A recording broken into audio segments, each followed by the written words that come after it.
അപ്പോൾ നമ്മുടെ വയനാടൻ ട്രിപ്പിൻ്റെ ലഞ്ച് ടൈമാണ് നമ്മൾ കാണാൻ പോകുന്നത്. നമ്മളെ ഫാമിലി ആയിട്ടുള്ള ട്രിപ്പിൻ്റെ ഇടയിൽ ലഞ്ച് നമ്മൾ റിസോർട്ടിൽ തന്നെ ഉണ്ടാക്കുകയാണ്. അപ്പോൾ നമ്മളെ വീട്ടിലെ പോലെ തന്നെ നല്ല അടുക്കള സൗകര്യമൊക്കെ ഇവിടെയുണ്ട്. അപ്പോൾ ഞാനിവിടെ നെയ്ച്ചോറ് ഉണ്ടാക്കാമെന്ന് വെച്ചാൽ അപ്പോൾ അനിയൻ കറി അവനുണ്ടാക്കാമെന്ന് പറഞ്ഞു. ഒരു ചിക്കൻ കറിയും നെയ്ച്ചോറും പപ്പടം പൊരിച്ചതും അച്ചാറൊക്കെയാണ് നമ്മൾ കണക്ക് കൂട്ടിയിട്ടുള്ളത്.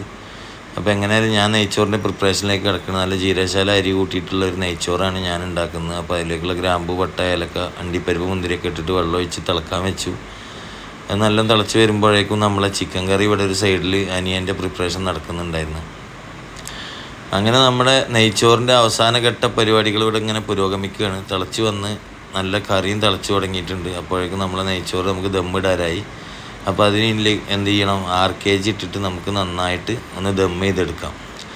ആ സമയമായപ്പോഴേക്കും നമ്മളെ ചിക്കൻ കറിയും ഏകദേശം ഇവിടെ ഫുള്ളായിട്ട് ആയിട്ടുണ്ട്. അപ്പോൾ ഇനി നമ്മൾ വിളമ്പാൻ പോവുകയാണ്. അപ്പോൾ നമ്മളെപ്പോഴും പറയുന്ന പോലെ തന്നെ ഉമ്മാക്കാണ് ആദ്യത്തെ വിളമ്പൽ. അത് അനിയനാണെങ്കിലും ഞാനാണെങ്കിലും ഉമ്മാക്ക് തന്നെ ആദ്യം വിളമ്പുക. അപ്പോൾ നല്ല നെയ്ച്ചോറും കറിയും പപ്പടമൊക്കെ വിഭവസമൃദ്ധമായിട്ട് തന്നെ നമ്മളെ ലഞ്ച് ഇവിടെ നടന്നുകൊണ്ടിരിക്കുകയാണ്. ഉച്ച സമയമാണെങ്കിലും ഒരു ലേശം കട്ടൻ ചായ ഉണ്ടാക്കിയിട്ടുണ്ട്. നമുക്ക് ചെറിയൊരു തണുപ്പ് ഫീൽ ചെയ്തിരുന്നു ഇവിടെ.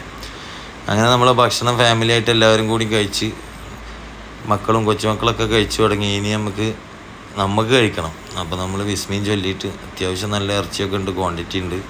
വിസ്മീൻ ചൊല്ലിയിട്ട് ആദ്യത്തെ ഒരു ഉരുള നമ്മൾ വായിൽ വെച്ച് നല്ല ടേസ്റ്റ് ഉണ്ടായിരുന്നു. അത് കഴിഞ്ഞിട്ട് ഇനി നമ്മളൊന്ന് പുറത്തേക്ക് പോവുകയാണ്. ഏകദേശം ഉച്ച 2 മണി ആയിട്ടുണ്ട്. നമ്മൾ പോകുന്നത് ബാണാസുര ഡാമിലേക്കാണ് ഇനി നമ്മളെ എൻട്രി ഇട്ടാ.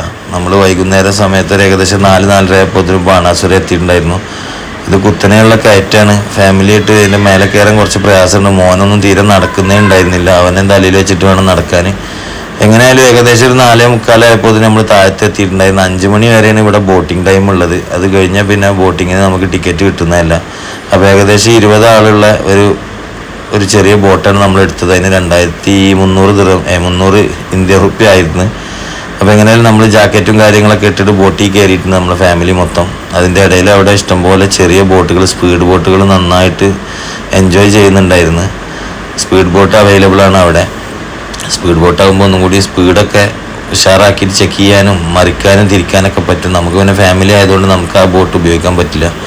അങ്ങനെ നമ്മളെ കൊച്ചുമക്കളും പേരക്കുട്ടികളൊക്കെ നല്ല ആടിത്തിമിർത്ത് ഒരു വൈകുന്നേരം സമയമായ കാരണം ചെറിയൊരു ഇളം വെയിലും വെച്ചിട്ട് നമ്മൾ ആ പോക്ക് നല്ല രസമായിരുന്നു. ഏകദേശം ഒരു നല്ല അനുഭവമായിരുന്നു. ആദ്യം നമ്മൾ ഇതിൻ്റെ മുന്നേ ചെയ്തിട്ടുള്ളതാണ്. എന്നാലും മൊത്തം ഫാമിലി ആയിട്ട് നമ്മളിങ്ങനെ എക്സ്പ്ലോർ ചെയ്യുമ്പോൾ അതൊരു രസം വേറെ തന്നെയാണ്. എങ്ങനെയായാലും നമ്മൾ ബോട്ടിലിരുന്ന് കുറച്ച് ഫോട്ടോസും വീഡിയോസൊക്കെ നമ്മൾ എന്ത് ചെയ്തു, ബോട്ടിൽ നിന്ന് ഇറങ്ങിയതിൻ്റെ ശേഷം നമ്മളെ കുടുംബമായിട്ട് എടുത്തിട്ടുണ്ടായിരുന്നു. അനിയന്മാരും മൊത്തം, പെങ്ങന്മാരും മൊത്തം, ഉമ്മയും ഭാര്യമാരും എല്ലാവരും കൂടിയിട്ട് കുറച്ച് ഫോട്ടോസും കാര്യങ്ങളൊക്കെ അവിടെ നിന്ന് ഞങ്ങൾ ഷൂട്ട് ചെയ്തിട്ടുണ്ടായിരുന്നു. ഇത് നമ്മൾ ചെറിയ പെങ്ങളാണ്. അവളാണ് നമ്മളെ മക്കളൊക്കെ ഏറ്റവും വലിയ അടുപ്പുള്ള ആൾ.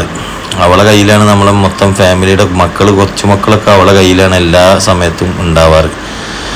അപ്പോൾ അത് കഴിഞ്ഞ് നമ്മൾ തിരിച്ച് നമ്മളെ വീട്ടിലേക്ക് തന്നെ പോവുകയാണ്. വീട്ടിലേക്ക് പോയിട്ട് വേണം ഇനി നമുക്ക് അടുത്ത കാര്യങ്ങൾ പ്ലാൻ ചെയ്യാൻ വേണ്ടിയിട്ട്. ഇനി നമുക്ക് നൈറ്റ് ഒരു ഡിന്നർ ഉണ്ട്. അതും നമ്മൾ ഈ റിസോർട്ടിൽ തന്നെയാണ്. നാളെ നമുക്ക് ഉച്ചയ്ക്ക് 12 മണിയാകുമ്പോൾ നമുക്ക് എന്ത് ചെയ്യണം, നമ്മുടെ റിസോർട്ട് നമുക്ക് ഒഴിഞ്ഞു കൊടുക്കണം. ഉച്ചയ്ക്ക് 12 മണിയാണ് നമുക്ക് ചെക്കൗട്ട് ടൈം പറഞ്ഞിരിക്കുന്നത്. അപ്പോൾ നമ്മൾ ഡിന്നറിനുള്ള പ്രിപ്പറേഷനിലാണ്. നമ്മൾ ചിക്കൻ അൽഫാമാണ് ഉണ്ടാക്കാൻ പോകുന്നത്. അപ്പോൾ എങ്ങനെയായാലും അതൊക്കെ അടുത്ത വീഡിയോയിൽ കാണാം. അപ്പോൾ എല്ലാവരും എന്ത് ചെയ്യുക, സ്റ്റേ ട്യൂൺ. Okay, by.